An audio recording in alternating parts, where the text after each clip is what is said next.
and TV channel. We've got an adult animation that's very, very popular with certainly most of the critics and the public who's certainly watched it at the moment. This is Long Story Short by Raphael Bob Waxberg. It premiered on August the 22nd. I'm doing this review on August the 23rd, 2025, so I managed to get through all 10 24, 25-minute episodes, and it has been renewed for a second season, so there's got to be a lot of happy people out there. Jenna Scherer of AV Club was not alone in her praise on this. She said it plays out like a novel, leaping backward and forward across decades, and just as BoJack did when it premiered in 2014. Yeah, a lot of connection with BoJack Horseman, of course, in this, and a lot of comparisons, and favourable comparisons, of course. I'll talk a bit more about that as well. Long story short, feels like something entirely new. Jenna scored it a 91 out of 100, so she did like it.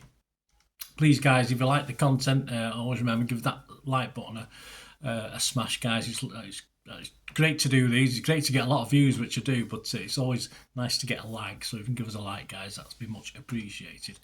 Yeah, so as well as that hype, I've been saying all the good bits, I might have one or two slight reservations to it. 10 episodes. It's about the story of a middle-class Jewish family. 3 siblings, Avi, Shira and Yoshi, experience ordinary adult events while looking back on their highly religious childhood. Yes, the voice cast, impressive voice cast. Ben Feldman is Avi Schwooper. Abby Jacobson as Shira Schwooper. That's a great name on the back of your shirts. Max Grenfeld as Yoshi Schwooper. Lisa Edelstein as Naomi Schwartz. Paul Reiser as Elliot Cooper, Angelique Cabral as Jen Schwooper, Nicole Byer as Kendra Hooper, Dave Franco as Danny Wigbreet, and Michaela Dietz as Hannah Schwooper. There you go, a lot of Schwoopers going on. Yes, let's go back. Let's have a quick talk. BoJack Horseman, pardon the pun, didn't really have the legs to last multiple series, and that's okay. Unlike, say, the Simpsons of this world, a totally different kettle of fish, of course, it will be extremely hard to keep up that quality, I think, and the sort of quite unique at times sort of view that BoJack Horseman gave us. And beyond a handful of series, of course. And even that, I think I found other things to do by about series 3. I grew a little bit, although I loved the first episode. I really liked the first series, of BoJack. By series 3, yeah, I found other things to watch, I think. So I don't think I got all the way through. I think there was 6 series, was there, of that in the end? I think this has the legs, again, for a certain amount of series, but tread carefully. Right, I'll stop with the legs things now. I binge watched this, and it would have been better perhaps in 3 or 4 little chunks rather than binge watching all 10. The episodes are only 24-25 minutes, and so you watch some comedies in the 16, 17, 18 minutes I've seen. But I think the masterstroke, of course, in this is the constant time switches, even for my old adult brain. You go from the late 50s, I think it's 1959, the year of I was born, so it's nice to watch stuff from then, to the 2020s that rarely let a story get too bogged down. 1 or 2 stories last longer, of course, 1 or 2 segments. I'll talk about my favourite before I finish this review. And in other hands, this sort of chopping and changing might not work so well, but it totally does in this. And as a binge watch, you do need, perhaps, I think, to just switch off and recharge your batteries, say, rather than watch it all in one go. It might be better in 3 or 4 chunks. Of course, with this way of telling the family story, we'll get endless series as we switch back and forth. There's no linear thing to this. They can go back and do different things. But series 1 probably accomplished the basics and beyond of understanding the thankfully few main characters, again for me, and it was a good watch.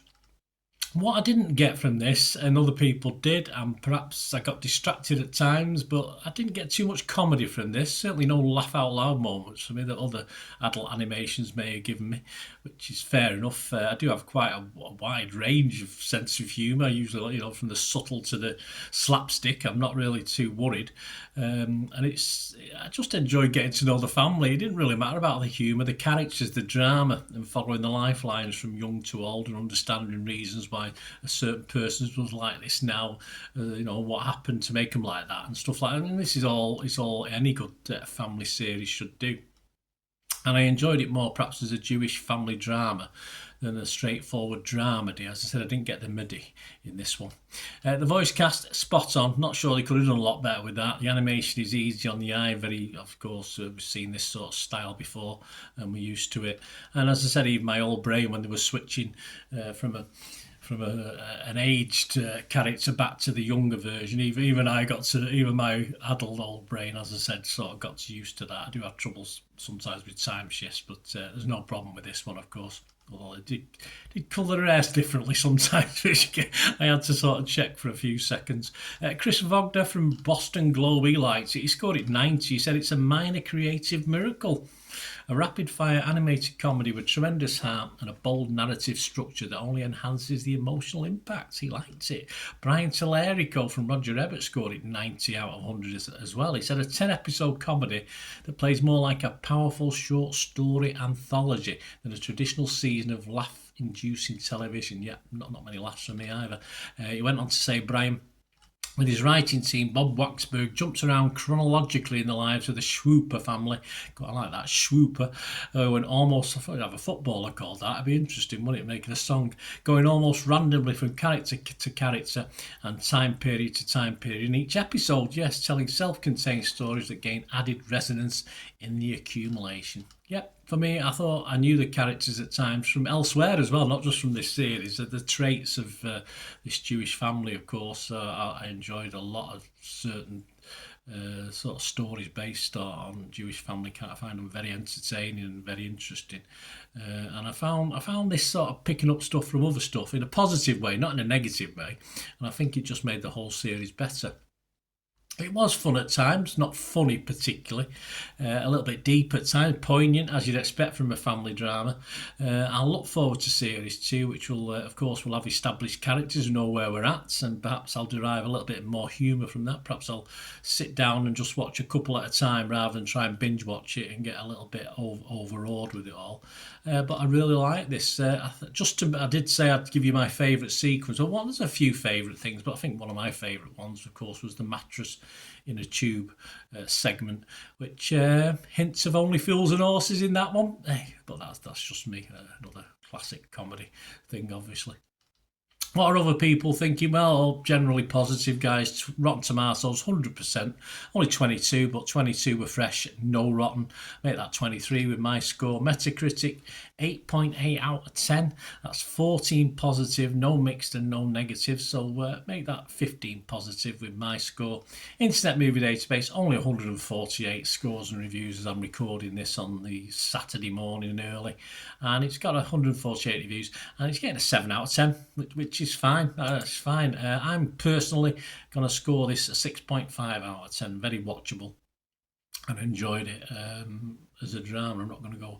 I think BoJack Horseman got up towards the 8s, didn't it? 8 out of 10 on Internet Movie Database. But yeah, lots of potential for this one to run for a little while. Hopefully not for too long. But if it carries on the quality we're getting now, then fair enough. Let me know what you think, guys. Great to have your views and your comments. Hope you enjoyed the content. That'd be very great if you did. I try and inform and entertain, not just me. I try and give other people's views and give a little critique of that as well if I can. So I hope you enjoyed this. If you want to contact me through my various socials, there are ways of doing that. And as I said, if you like what I try and do and want to help support this little channel for me, that would be much appreciated. There are ways of doing that. All you ever have to do is keep watching and listening. Hi again, hope you enjoyed the feature, guys. Thanks for watching. Please, if you did enjoy the content, please give us a thumbs up, and if you've not already done so, press that subscribe button. If you're not already subscribed, that'd be wonderful. It's free to subscribe, absolutely free. Also, check out my social media links if you want to follow me on TikTok, Instagram, X, Facebook.